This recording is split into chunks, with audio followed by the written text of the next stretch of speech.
streetnewsmagazine.it, siamo qui alla partita dei sogni in memoria di Andrea Iovino, qui con me Maurizio Viviani, grande amico di Andrea, un'occasione che unisce arte allo sport e soprattutto la solidarietà.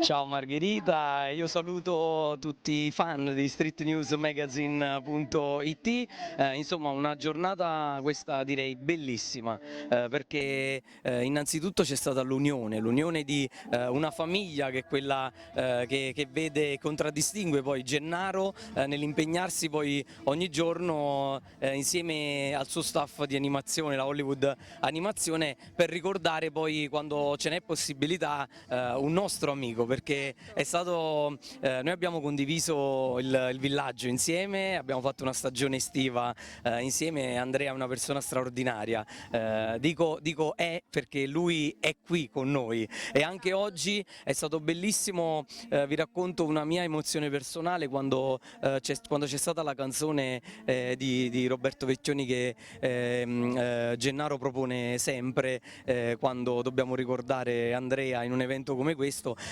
Insomma, io devo dirvi la verità, ho alzato gli occhi al cielo, cioè veramente l'ho visto, cioè era lui che era qua con noi a far festa, a gioire, perché poi ecco, noi lo diciamo sempre, Andrea portava il sorriso ovunque e quindi noi quando abbiamo possibilità di partecipare a questi eventi siamo contentissimi e lo facciamo davvero col cuore. Eh sì, si è proprio percepita la presenza di Andrea, c'è un sole meraviglioso, lui che era così disponibile per gli altri, tant'è vero che questa è una giornata dedicata alla solidarietà, una partita benefica per l'associazione Andrea Io Vivo. Andrea è qui con noi, lo sarà sempre e quindi si procede così a ricordarla in ogni momento, in ogni occasione.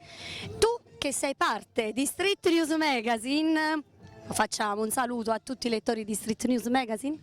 Ragazzi, mi raccomando, è semplicissimo, streetnewsmagazine.it, leggete, leggete, leggete e soprattutto vedete poi anche proposte video che ci sono sulla nostra piattaforma, sui nostri social. Un saluto al direttore Davide Napoletano, Antonio Spiezza che oggi è nelle vesti di videomaker e poi alla super Margherita. Ciao a tutti! Grazie, ciao. Grazie.